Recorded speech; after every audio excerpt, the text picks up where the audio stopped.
Bertemu lagi kita dalam video pembelajaran mata kuliah biokimia. Pada saat ini kita akan mempelajari tentang biokimia karbohidrat yang terdiri atas struktur dan klasifikasi karbohidrat dan metabolisme karbohidrat.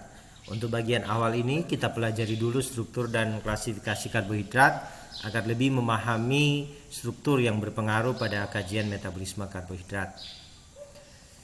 Nah, di planet bumi kita karbohidrat ini merupakan molekul terbanyak. Laporan dari jurnal dari Science Direct ini beberapa pembahasan menyebutkan bahwa bila kita lihat pada laporan ini bahwa setiap hari itu ada 100 miliar molekul karbon dioksida dan H2O yang ditransformasi menjadi glukosa. Glukosa ini merupakan molekul prekursor dari karbohidrat atau monosakarida, monomer dari polisakarida karbohidrat yang dilakukan oleh tumbuhan dan bakteri fotosintetik. Jadi tidak ada biomolekul atau molekul organik lain yang produksinya per hari itu terbanyak dibandingkan dengan karbohidrat. Mengapa demikian? Karbohidrat ini merupakan sumber nutrisi CHON, elemen karbon, hidrogen dan oksigen. Nah, karbohidrat ini mengalir dalam rantai makanan yang memastikan bahwa kehidupan di bumi terus berlanjut. Energi potensial yang ada di dalam karbohidrat bila di metabolisme atau di katabolisme akan melepaskan energi bebas dalam bentuk ATP kalau berlangsung dalam sel. ATP ini merupakan energi seluler yang memungkinkan proses-proses sel dari makhluk hidup terkecil, bakteri sampai dengan manusia itu dapat berlangsung. Nah, apa karbohidrat itu? Menurut Leninger, karbohidrat adalah polihidroksialdehid atau polihidroksiketon. Mengapa dikatakan polihidroksi? Mari kita perhatikan gugus hidroksi. OH ini adalah gugus hidroksi. Ini gugus aldehid. Ini gugus keton. Kalau kita melihat gugus aldehid lebih mengarah, paling dikenal ada pada gugus penanda pada glukosa, sedangkan gugus keton gugus penanda pada fruktosa. Anda kan telah membuat tugas sebelumnya tentang gugus-gugus fungsional yang ada pada senyawa-senyawa organik. Mengapa dikatakan polihidroksi keton atau polihidroksialdehid? Karena ini molekul single atau molekul sederhana. Kita lihat saja untuk monosakarida berkarbon 3, gliseraldehida dan dihidroksiaseton itu ada berdua gugus hidroksi. Ini pada glukosa ada 1, 2, 3, 4 gugus hidroksi. Sama juga dengan yang ada pada fruktosa. Karena kalau karbohidrat itu adalah gabungan dari monomer monosakarida, maka akan ditemukan banyak sekali gugus hidroksi dan beberapa gugus keton. Sehingga dinamakan polihidroksialdehid atau polihidroksiketon untuk definisi dari karbohidrat. Karbohidrat sebenarnya tugas utamanya atau fungsi utamanya sebagai fuel atau bahan bakar, penghasil energi. Karbohidrat itu menyimpan energi potensial. Karena pembentukan karbohidrat menggunakan energi lewat proses fotosintesis, maka pemutusan rantai karbon pada karbohidrat C6H12O6 itu melepaskan energi dalam bentuk ATP. Dalam sel, bentuk monosakarida ini jika di katabolisme menghasilkan senyawa penting yaitu ATP, NADPH yang bila dihidrolisis akan menghasilkan energi bebas sehingga aktivitas sel dapat berjalan. Itu yang nanti kita akan bahas lebih banyak pada metabolisme. Selain berfungsi sebagai bahan bakar, karbohidrat juga berfungsi sebagai struktur membran sel. Bahkan beberapa karbohidrat bersifat konjugat atau penghubung pada tulang, khususnya pada hewan. Nah, karbohidrat secara sederhana oleh Leninger, oleh Nelson dan Cox dalam buku The Principle of Biochemistry Leninger dibagi menjadi 3, yaitu monosakarida, oligosakarida, dan polisakarida. Mono 1, oligo beberapa, poli itu banyak. Sakarida itu dari kata sakarin yaitu gula. Sehingga karbohidrat diklasifikasikan berdasarkan monomer penyusunnya atau gula penyusunnya, prekursor senyawa atau molekul prekursor penyusunnya. Ada yang 1, beberapa, dan banyak. Nah, karbohidrat berdasarkan sakalin sudah dikatakan tadi. Monosakarida disebut juga gula sederhana. Ini terdiri atas polihidroksi tunggal aldehid atau keton. Ini yang contoh monosakarida. Polihidroksi tunggal hidroksi tapi hanya satu gugus aldehid, ini hanya satu gugus keton tapi ada beberapa gugus gugus hidroksi. Nah, monosakarida terbanyak di bumi adalah D-glukosa atau dikenal dengan dextrosa, paling banyak di planet bumi, dan ini yang di metabolisme. Oligosakarida adalah rantai pendek unit monosakarida dihubungkan oleh ikatan glikosida. Oligosakarida terbanyak adalah disakarida, contoh sukrosa, yang dihasilkan dari ikatan antara glukosa dan fruktosa, produk fotosintesis. Dalam sel, oligosakarida terbagi atas 3 atau lebih residu gula, maksudnya 3 monosakarida, glukosa, dan seterusnya, tidak berdiri sendiri. Contoh molekul glikolipid itu ada pada membran plasma atau membran sel, sehingga glikolipid merupakan komponen penting sebagai reseptor pada membran sel. Glukosa, dan lipid itu ada karbohidrat dan lipid. Polisakarida bentuk simpanan utama karbohidrat pada hewan dan tumbuhan dalam bentuk polisakarida, sehingga ketika dibutuhkan dia akan dihidrolisis menjadi oligosakarida dan monosakarida untuk metabolisme. Polimer atau glukosa sakarin terdiri atas lebih dari 20 monosakarida menurut Nelson dan Cox. Lebih itu polisakarida ada 20 unit atau residu glukosa, bahkan sampai beberapa ratusan monosakarida, bahkan ribuan monosakarida untuk polisakarida.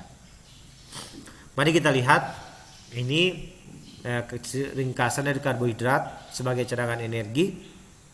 Unsurnya selalu karbon, hidrogen, oksigen. Karbohidrat contoh itu monosakarida, gula, glukosa, pati, selulosa itu polisakarida. Sukrosa ini disakarida, gabungan dari fruktosa dan glukosa. Ini sudah dibahas sebelumnya.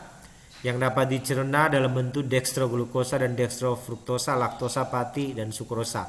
Selulosa tidak termasuk di dalamnya untuk dicerna oleh manusia dan hewan, kecuali hewan-hewan ruminansia. Tak dapat dicerna selulosa, hemiselulosa sudah dijelaskan.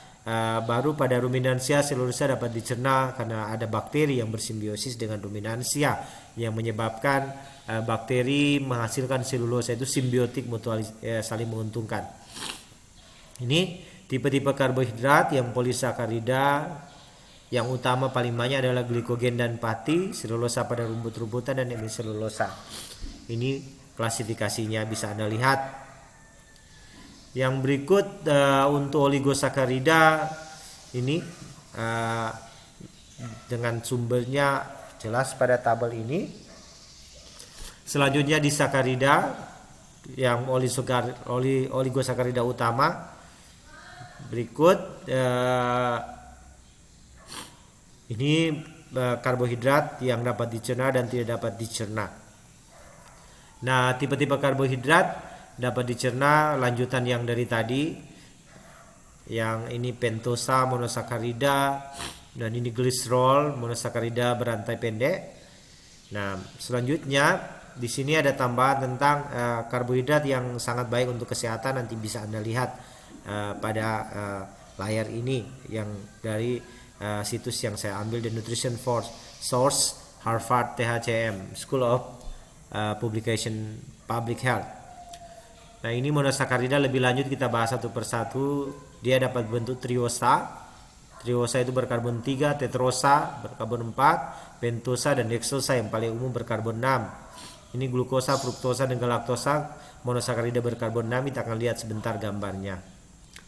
Nah, ini monosakarida berkarbon 3, contoh gliseraldehida, berkarbon monosakarida berkarbon 5, eritrosa, dan ini triosa berkarbon 4.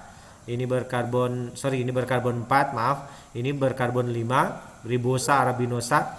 Ribosa ini ada pada karbohidrat yang dibutuhkan dalam pembentukan asam nukleat, DNA dan RNA. Ini karbohidrat berkarbon 6 atau heksosa. Paling banyak dan paling banyak dibahas adalah glukosa, galaktosa, dan fruktosa, karena paling banyak dibahas dalam metabolisme untuk bentuk D-glukosanya. Jadi ini klasifikasi. Jadi monosakarida dapat berkarbon 3, 4, 5, 6, 7, dan 9. Tetapi yang paling utama itu berkarbon 6, heksosa. karena yang lain itu merupakan senyawa-senyawa turunan dari senyawa-senyawa turunan atau senyawa-senyawa prekursor dalam lintasan biosintesis. Ini untuk oligosakarida terdiri atas 2 atau lebih monosakarida. Jadi bisa satu jenis monosakarida penyusun, bisa berbeda. Kalau satu jenis misalnya glukosa, contoh maltosa. Kalau berbeda glukosa fruktosa, contoh itu kalau di sakarida ya sukrosa. Oke. Ini polisakarida paling banyak cadangan makanan di planet bumi. Nah, sekarang kita masuk pada struktur. Struktur ini bentuk D-glyceraldehid, Anda lihat 3C dengan gugus hidroksi 1. Ini bentuk D kalau gugus hidroksinya ada di sebelah kanan, bentuk L kalau gugus hidroksinya ada di sebelah kiri. Ini sebenarnya bentuk dari bayangan cermin. Dextroglukosa dan levoglukosa memutar bidang polarisasi ke kanan dan ke kiri. Ini proyeksi proyeksi Fischer, dan ini proyeksi Howard. Jadi ada dua ini bentuk chair dari glukosa. Jadi glukosa bisa dalam 3 bentuk, berbentuk kursi, berbentuk proyeksi Fischer. Dia dapat Nobel dalam memformulasikan rumus struktur dari glukosa. Dan ini Howard berbentuk 1, 2, 3, 4, 5 heksagonal, heksosa memang. Anda lihat ini posisi glukosa alfa kalau gugus hidroksi ada di bawah menjauhi CH2.